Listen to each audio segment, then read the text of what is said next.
Welcome to another edition of My Caribbean Community. I'm Kimberly Skeet. As we prepare to bring the curtain down on Carifesta 15, we take our attention to the music culture of the Caribbean. This journey takes us to Jamaica in a little Adventist church with producer-composer Mikey Bennett. Like a lot of Jamaicans, church was definitely a part of my growing up. I grew up in the Adventist church. And if you know anything about the Adventist church, they're seriously into music.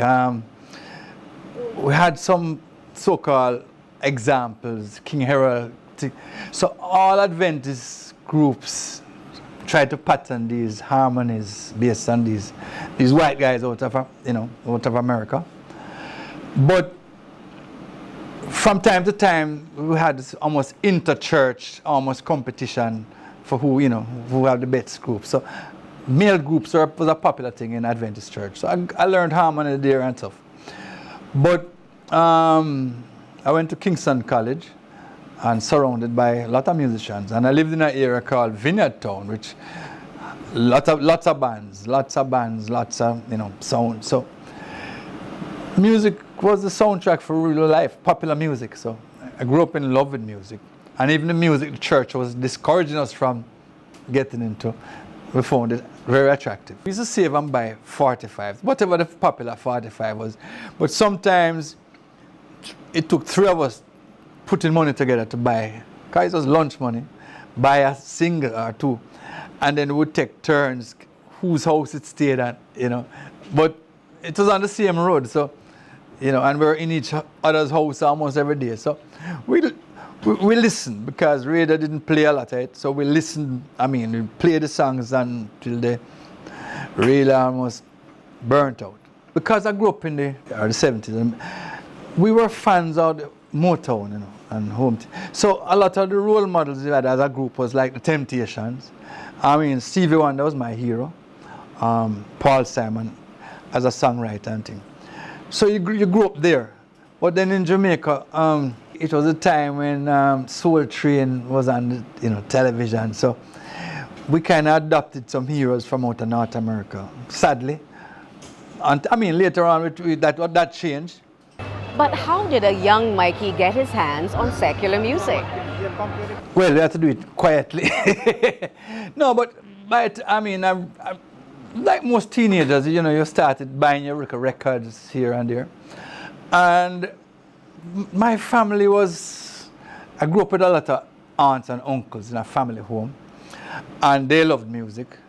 Everybody bought music. So there was always a, set of music around the house that we would play when the adults weren't there. And so it was just part of growing up in Kingston. Music was just a serious part of our lives. When I realized I had some talent now to write, I was encouraged to learn, start learn the guitar, start trying out a few things. And there were some iconic musicians living nearby who kind of took me under their wings, because they realized I had writing skills. And writing skills kind of scarce in the days. So I would take some lyrics to one of them and say, help me put some music to it. This was Mikey Chung, the late great Mikey Chung. He told me of a group that needed a song like that. Met the group, and in the process of teaching them the song, they asked me to become a part of that group. So it's a group called Home Tea 4. And if you know anything about Home Tea, we went on to do some songs with like Shabba Ranks, Pirates Anthem, and some Cocoa-Tea. So that is the genesis of that situation. And so the writer's journey begins.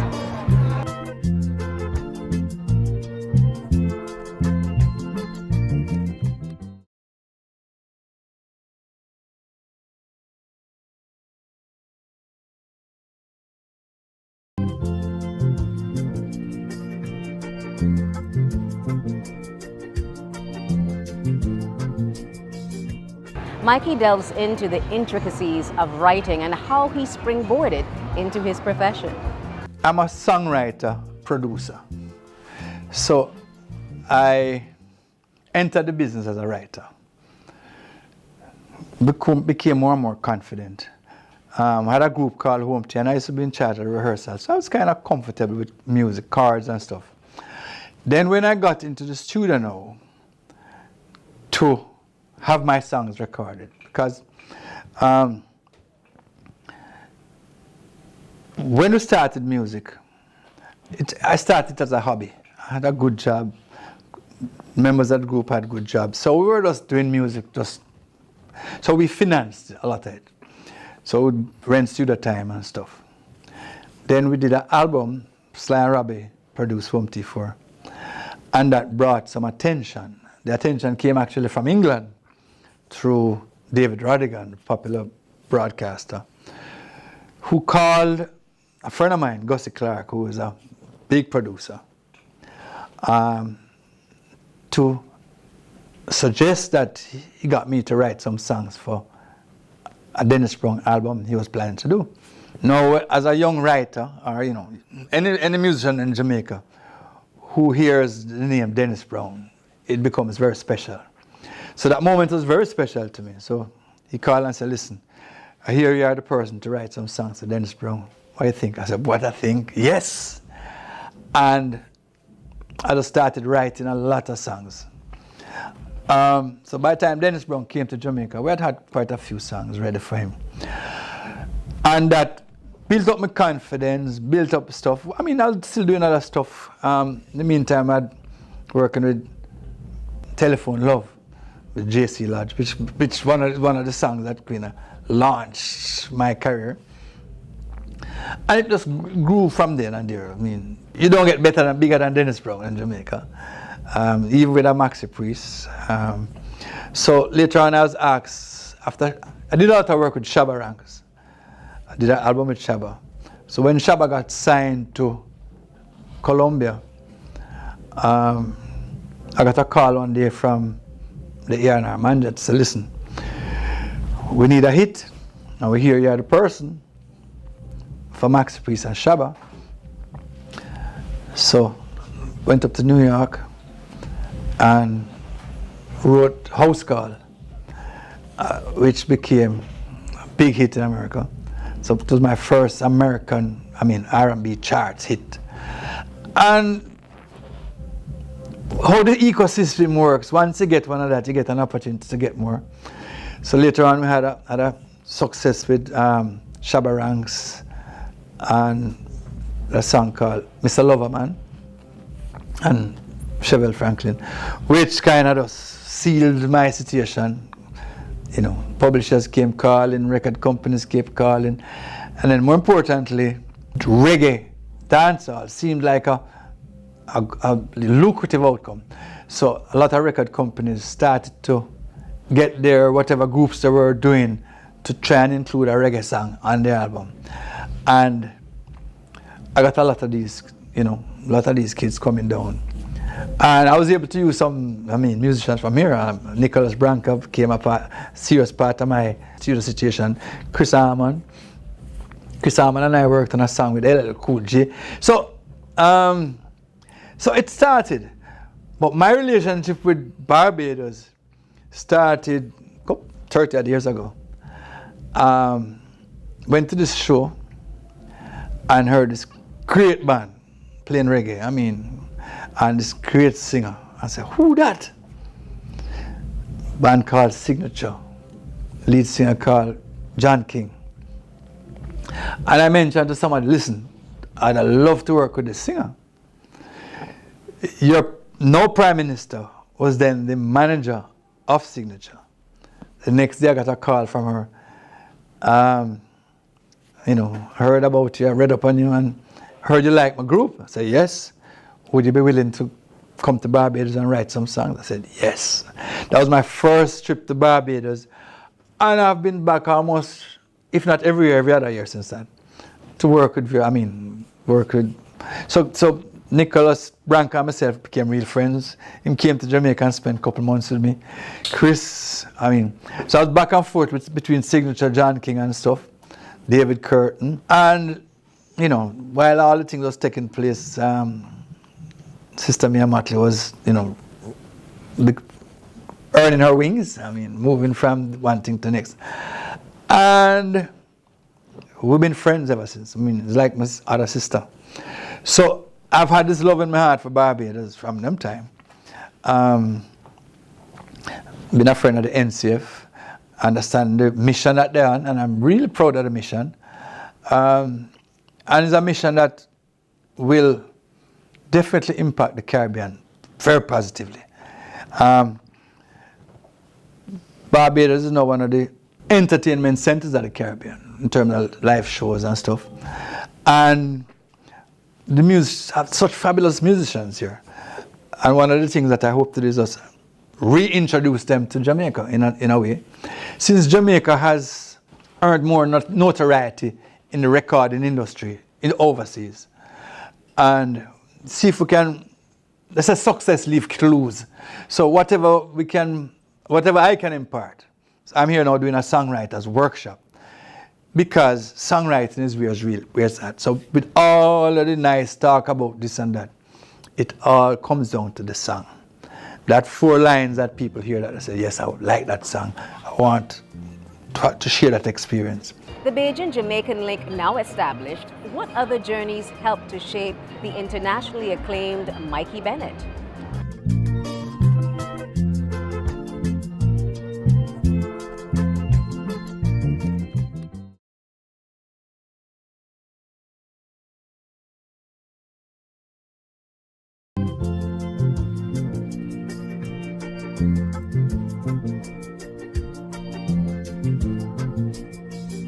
When asked whether he writes for a particular artist in mind, Mikey explains the synergy of duets using the mother tongue. Well, I think one of my things is combination, duets. As much as we like English and we use English in communication, I don't think we think in English. I think we think in Creole, Patois. I think in Patois in Jamaica. And there are things that require Patois in Jamaica to connect, to say it directly. So I consider what the DJs do is as if you're saying, in other words. So the Maxi Priests, sing the real nice and use all these nice melodies and choruses and things and these nice, and we write, because we've learned to write like that from, R&B situations. But to get to the meat of the matter, it's when Shabba comes in and say, in other words, give the in Patois, that the song takes on new life. And it happens here too. So I remember the time when Jamaica was almost, it's as if we're at risk of losing our Jamaicanness in that Michael Jackson era. When all the kids were wearing these Michael Jackson things and everybody talking like them from America. And I think it was our DJs who saved the culture with embracing of Patois. So I see them as cultural translators then. Here is something that is very important to us, and it's something that we can use to teach. Who should be one of our national heroes, Louise Bennett. She's one of the first people to kind of make Patois acceptable songs. And we pay a lot of tokenism to it, but it's still not considered the language, the first language of Jamaica, which it should be. Very few people pray in Patois. We still pray in English whether we understand it. We still, a lot of stuff, all of the legal stuff, which is fine. So what the music has done is to help us to look back at that and say, why we say it that way? Why we didn't say it this way? Without the nuances. So my approach to songwriting, like I was telling the class, my thing is, who is talking to who about what? So once I identify who the message, in other words, if the message is coming from me and I'm going to talk to you, then I know what's the best way to communicate with you? Is it English? Is it patois? Is it soft? Or is it hardcore? And then once I've determined that, then I determine how much detail I can put into 4 bars of music, how much color, what sort of colors I want to put. Emotional flashpoints are very important. So if at the end of the 4 lines you get excited because of something I said, it was the greatest day in the world, or it was murder, and it makes an impact on you, that 4 lines will make you want to listen to the other 4 lines, which is the impression. And if that other 4 lines wanted to leave to other 4 lines, then I have you on the line, and I have the ability now for you to share this experience that I wanted to share. Put that together with the proper beat, with some exciting rhythm and stuff, and we have the framework of a song that could become a potential hit. So there's a message, there are details, there are colors, there's an emotional flashpoint. That is my formula, and that is what I'm teaching actually. From formula to signature style. But did this change depending on the artist or group he was writing for? All the time, and it helps. Like I said, I started off my career writing for particular groups. The thing about music is that all of us, a lot of us in the music industry thought we were singers.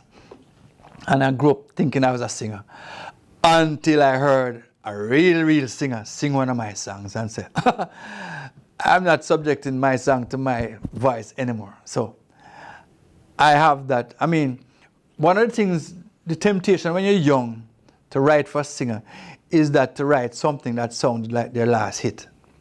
And that is one of the downfalls facing young writers.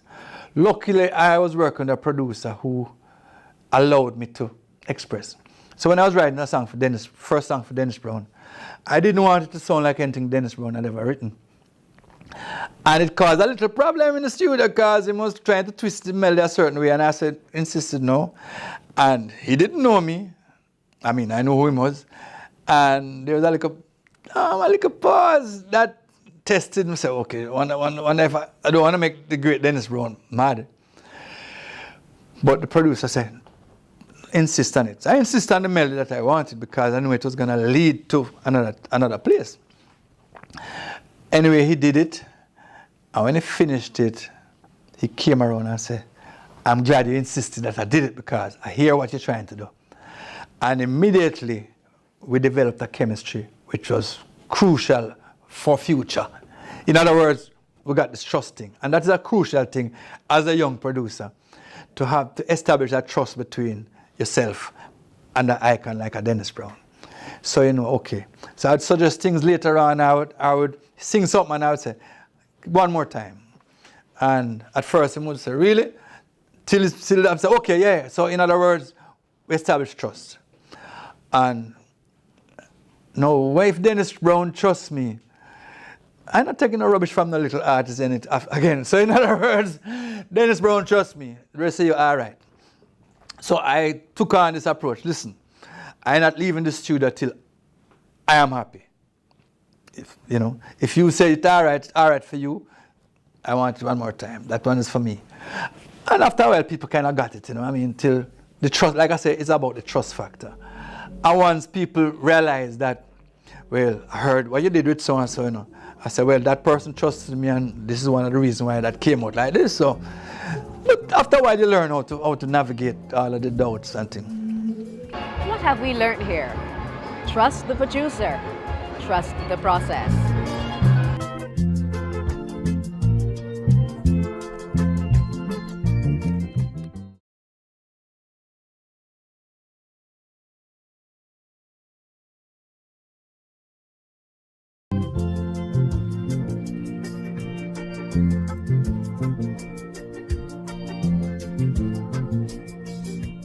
Everyone loves it when a good thing comes together. Mikey reminisces on his first hit. Well, let me tell you the first time I had a hit. It was a Christmas song called Make the Christmas Get You in a Good Mood. And it was late. Normally these songs are finished by October, so November they don't have it ready in November, stamp are pressed, and by the start. I mean, remember how the ecosystem works is that once the song is out, they contact the record shops. At the time, it was actual records. So go to the record shops and say, we have this new song. So people start stocking up. So by first December, when they start to play the first Christmas carols on the radio, people start buying. I think ours was done probably first week in December. So it was rushed. So I'm driving one day and heard this song. And I was listening, I had to pull over the car. I got so excited. I was listening to it like it was the first time I was hearing the song. And I'd heard it 100 times in the studio. And you're listening to see if it came out exactly. And it took, I was in another place. For the next 2 or 3 days, it was played like every hour on the radio. Everybody still didn't realize that it was, going to be this massive hit. So I went down to the person who produced the record. He has a record shop downtown. So I was up in his office, and you're hearing him playing it, and I keep playing it and taking it off, and I'm complaining, why don't play the record? And he said to me, every time you hear that record play and stop, they sold a box. I said, what? I left the office and went down to him. And I stood outside that record shop for over an hour, watching people buying the record. People are coming from country people from the country coming to buy it and to take back home. And record shop people are coming. And I was just blown away. Within another week, it was the biggest song in Jamaica. Christmas, so it played every hour, half an hour. So I had the group called Home T4. We used to perform all over the place. We used to do on the North Coast and things, fine. And we had done a couple of shows. I think appreciated. You see, when the introduction for that song started, we had a Christmas morning show. It was a big show at the arena. We weren't one of the big groups. You had all of the big groups. When that song started, it's as if mothers started to run toward the stage, putting children on the stage, and it was just like one pandemonium. And I remember feeling to myself, I want to have this feeling over and over. Because there's no feeling nothing like that. Nothing like that. And even now today, it's still another Christmas starts with it in Jamaica. But it has gotten to the point where I don't even think about it as my song anymore. Because you go in a supermarket and people singing it. So it just, to me, it's a people's song. I just got caught up in the euphoria. But there's nothing like a hit song. Nothing at all. And how does the success make you feel? That is a wonderful feeling. Luckily I've had that feeling. I've been on tour with Maxi Priest. I've been out and seen him and Shabba performing Mr. Loverman. House Call. And I've been with my group, Home T, performing Pirates Anthem. I remember one time we were trying to tour America, and every time we started, the dance mash up because them started bust shot in the ear. As them are called, shot. So for about a couple of weeks we weren't able to finish the show. But in Jamaica is an honor when you get a gun salute. So we wanted to perform, but we didn't mind that, it stopped certain things. But it is a thing that you never get tired of. Just like the creative space. Whenever I'm in a creative space with anyone, I had the pleasure of working with Sunrock recently. And when you hear the final product, although you're part of it, I still get goosebumps. But the creative space is one that, when you feel the thing growing from strength to strength, and when you feel that 2 or 3 of you in the room in sync with the emotion and sharing the same excitement, there's nothing like that. There's nothing like that. And that's why people do it until even without money. music is its own reward. The music, the money that we get is just, but all of us, most of us would do it if we weren't even getting paid for it. Because, and the only people who experience it are those of us who share that creative space and know what it means to be in that space.